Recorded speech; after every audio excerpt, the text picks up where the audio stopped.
পুরুষ মানুষ জন্মগতভাবেই দায়িত্বের ভার কাঁধে নিয়ে আসে।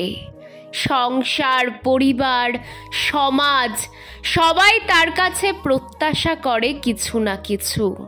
কিন্তু যখন সেই পুরুষের পকেট খালি হয়ে যায়, তখন পৃথিবী যেন তার দিকে অন্য চোখে তাকায়।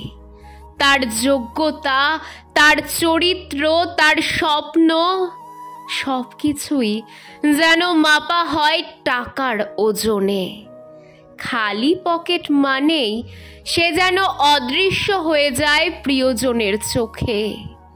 বন্ধুদের আড্ডায় তার হাসি কেমন যেন ফিকে হয়ে যায়। আত্মীয় স্বজনের কাছে সে বোঝা হয়ে ওঠে। ভালোবাসার মানুষও হয়তো ধীরে ধীরে দূরে সরে যায়, কারণ খালি পকেটে স্বপ্ন সাজানো যায় না। সাজালেও তা বাস্তব হয় না। সবচেয়ে কষ্টের মুহূর্ত তখন আসে যখন পরিবারের কারো প্রয়োজন মেটাতে সে চাইলেও কিছু করতে পারে না। সন্তানের জন্য একটা খেলনা, মায়ের জন্য ভালো খাবার, স্ত্রীর মুখের হাসি ফিরিয়ে দেওয়ার জন্য সামান্য উপহার, সবই তখন হয়ে যায় অসম্ভব।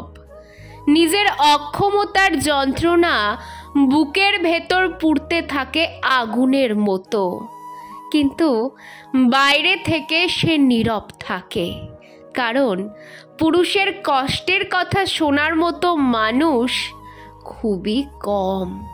পৃথিবী সবসময় সফল পুরুষকে হাততালি দেয়, কিন্তু ব্যর্থ বা খালি পকেটের পুরুষের দিকে তাকাতেও চায় না। অথচ সেই মানুষটি হয়তো সবচেয়ে বেশি চেষ্টা করছে, সবচেয়ে বেশি লড়ছে। শুধু ভাগ্য বা পরিস্থিতি তাকে বারবার পেছনে টেনে নিচ্ছে। খালি পকেটের পুরুষ কেবল অর্থের অভাবে অসহায় হয় না, সে ভালোবাসা, সম্মান, মর্যাদা সব দিক থেকেই ধীরে ধীরে একা হয়ে পড়ে। তবুও সে হাসি মুখে বেঁচে থাকে, কারণ সে জানে তার কান্না দেখার মতো সময় কারো নেই, কিন্তু তার হাসি দিয়ে হয়তো অন্য কারো মন ভালো হবে। নির্মম সত্যি হলো এটাই যে এই পৃথিবীতে শূন্য পকেটের পুরুষদের কোনো দাম নেই।